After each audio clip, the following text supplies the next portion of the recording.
Juan Richard Giab. Pero paglilinaw niya, kuha raw ito bago pa siya maging pulis noong 2008. Matagal na po yun. Kung makikita nyo, pahit pa ako doon dahil matagal na nga po yun. Kailan po yun? Hindi, ano pa ako noon, hindi pa ako pulis noon. Pero nung nasa servisyo na ako, nagbago na po ako. Iginit naman ng programang investigador na kuha ito noong huling bahagi ng 2010 lamang. At sa drug test, nagpositibo sa methamphetamine, ang pangunahing sangkap ng shabu, ang urine sample. Nihahanda na namin ngayon ang demanda at ang kopyang ito ay bibigyan din namin ng mga supervising police officers nila for implementation of respective disciplinary action. Si PO1 Antonio Carmona na kung todo uniforme pa ng makuna ng surveillance camera. Di mapakali ng kuna ng drug test. Mismo ang hepe niya nga, tila na inis sa kanya. Tagal mo umihi dahil matagal ka umihi. Kunin ko ang tsapa mo tsaka yung Pero sa resulta ng drug test, negatibo sa ipinagbabawal na shabu ang urine sample ni Carmona. Gayunman, hindi pa rin siya lusot. Ayon kasi sa PIDEA, maaari daw talaga magnegatibo sa drug test ang isang shabu user kung 5 hanggang 7 araw na siyang hindi nagsashabu. Isa pa, ayon sa NAPOLCOM, mahirap daw baliwalain ang kuha ng surveillance video. Kung siya man ay gumamit o hindi, mayroon pa rin siyang tungkulin bilang isang pulis na gawin ang kanyang tungkulin para arestuhin at gawa ng kaukulang kaso ang mga taong gumagamit ng droga sa oras na yun. Sa Caloocan Police Community Precinct 6, kung saan naka-assign ang isa sa mga pulis na nakunang nagsashabu, lumabas sa random drug testing na 2 pang pulis dito ang positibong nagdodroga. Hindi muna pinangalanan ng 2 ito habang hinihintay ng NPD ang formal na report mula sa NAPOLCOM.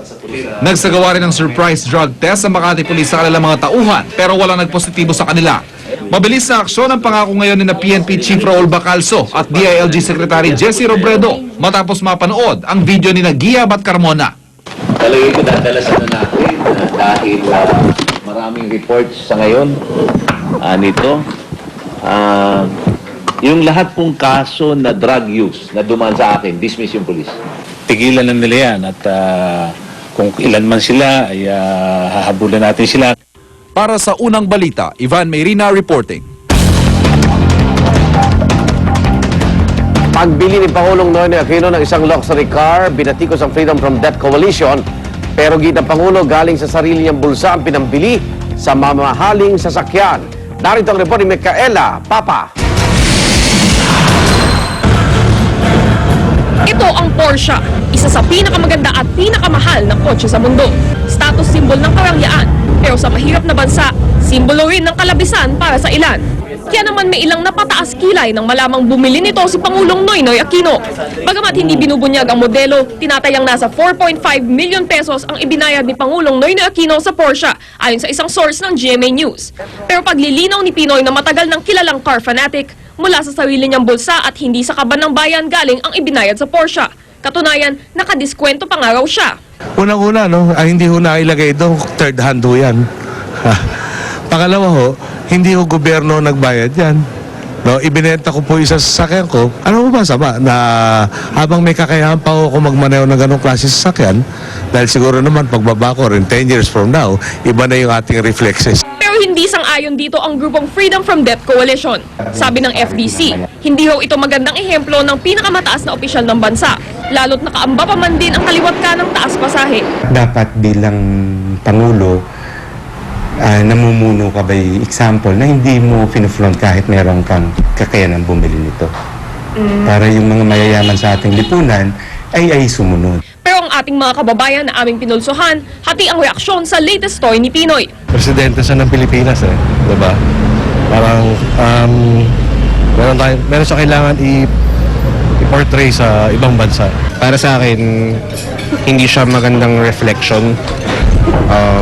Parang at this time sa state ng Philippines, parang 'di ba, may issues with pagtaas ng pamasahe, ganun. Tapos nakita mo yung presidente bumili ng luxury car. Para sa Unang Balita, Micaela Papa reporting. Tagahain na reklamong libel ang isang UP professor laban sa kanyang mga kasamahan dahil umano sa isang papanirang post sa website. Pero ay sa isang libel law expert, hindi sakop ng batas ang online libel. Darito ang report ni Joseph Morong. Isang klik lamang mababasa na ng mundo ang iyong mga saloobin. Ganyan kabilis ang pagkalat ng impormasyon sa internet, totoo man yan o chismis lamang. Kaya ganun na lamang ang galit ni UP Professor Matthew Santamaria sa ilang kasamahan sa grupong Alon-Alon Dance Circle. Sa isang review kasi ng grupo sa kanyang pagtatanghalan ng pinost sa internet, pinulaan ang diumunay pangongopya ni Santamaria ng mga konsepto ng sayaw sa mentor niyang si Ligaya Fernando Amilbangsa. Kaya naman sukote nagtungo si Santamaria at naghain ng reklamong libel laban sa dance group. When my name is being questioned, my honor is being questioned, that's a huge thing. For a professor, if you're called a liar, that's a huge thing. Pero pagtatanggol ng sumulat ng review, di nila sinisiraan si Santamaria. Gusto lamang daw nilang protektahan ang karapatan ni Amilbangsa. Pero hindi lamang ang di umano'y mali siya ang issue rito, kundi pati na ang medium kung saan ito isinapubliko. Hindi kasi ito inilathala sa pahayagan o brinodcast sa TV o radio, kundi ipinost sa internet. Mahalaga ang usaping ito dahil kasama ang publication sa mga elemento para ituring na libelous ang isang pahayag. As of now, we don't really have rules or procedure in as far as internet. We will just see. Paano nga ba kung ang paninirang puri ay ginagawa hindi sa radyo, telebisyon o dyaryo kundi sa internet? Uso pa naman yung mga Facebook, blog at saka mga Twitter kung saan napakadali mag-post ng comment. Kung may naninirang puri sa inyo sa internet, pwede ba kayo magsampa ng reklamong libel? Ayon sa libel law expert na si Atty. Marichu Lambino, sa kasalukuyang batas ay hindi pa tuwirang kinikilalang publication o paglalathala ang pag-post sa internet. Pero may mga abogadong itinuturing na publication na rin ang social media. Ina-apply na lang nila yung word na pampubliko or published or nalathala sa internet, yung mga materyales na nalathala sa internet, ina-apply na lang doon yung word na pampubliko. Wala pang desisyon ng kataas-taasang hukuman ng bansa kung maituturing na publication tulad ng sa TV, radio at telebisyon ang pagkakalathala sa internet. Pero payo ni Atty. Lambino, kung ayaw niyo magsampa ng libel at gusto mo lamang matanggal ang mapanirang artikulo, pwede ka magbigay ng demand letter para tanggalin ang nag-post ng artikulo. I-report ito sa administrator ng website at pwede pa raw itong ipabura sa Google para hindi na makita sa search engine. Para sa unang balita, Joseph Morong reporting. Samantala, Direk Carlo J. Caparas sumarap sa Department of Justice kaugnay sa reklamong tax evasion na isinampa ng BIR laban sa kanya. Giit ni Caparas, wala siyang utang sa BIR dahil ang PCSO ang dapat nagbayad ng buwis para sa kanilang proyekto. Narito ang report ni Teresa Andrada.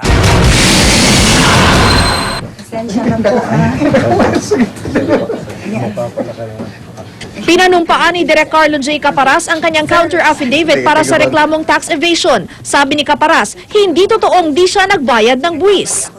Handa akong harapin kahit ano, no? At siguro may konting kulang o pagkakamali, pero wala akong kasalanan. Sabi ng BIR, hindi raw siya nagbayad ng tamang buwis para sa taong 2006 hanggang 2009. Hindi rin daw idiniklara ni Caparas sa kanyang income tax return o ITR noong 2006 hanggang 2009 ang kinita niya mula sa pag-produce ng 2 TV show para sa Philippine Charity Sweepstakes Office o PCSO.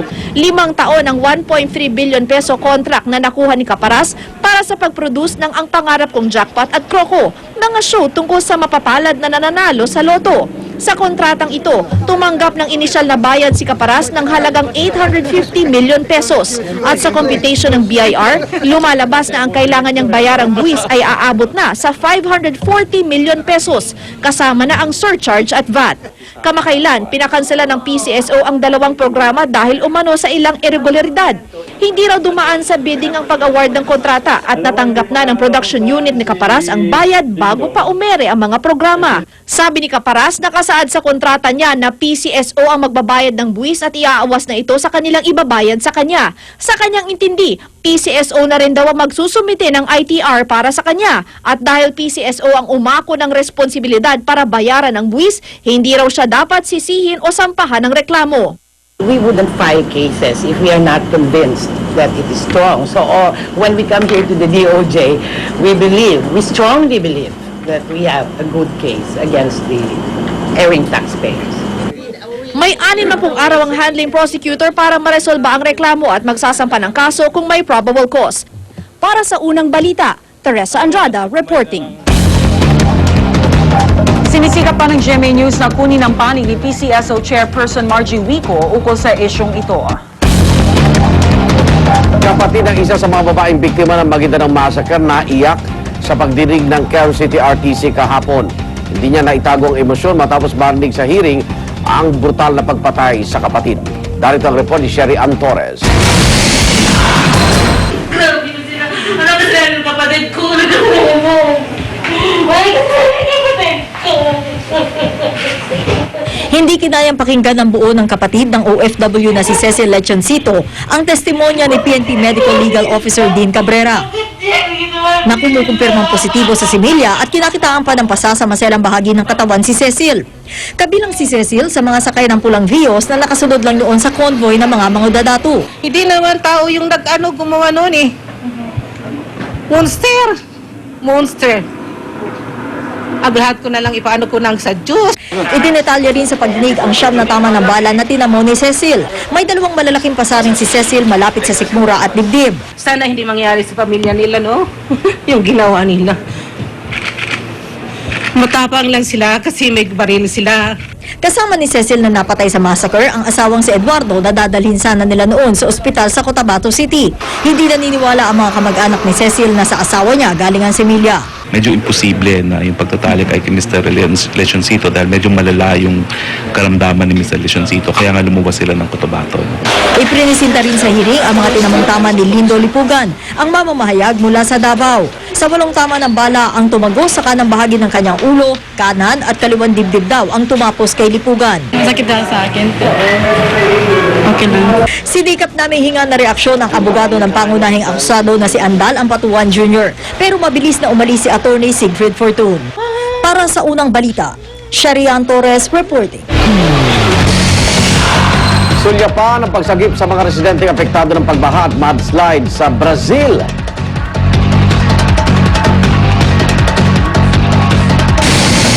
Magkapatid na Asgals member na sina Phil at James Young husband, tinanggihan ang offer na maglaro sa Jakarta Football Club.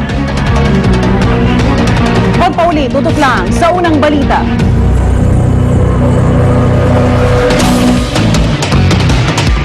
Studies show viruses can attack your body's healthy cell everywhere, every day. Protect yourself daily with Secon. That helps boost your immune system to help fight everyday viruses. Everyday Secon.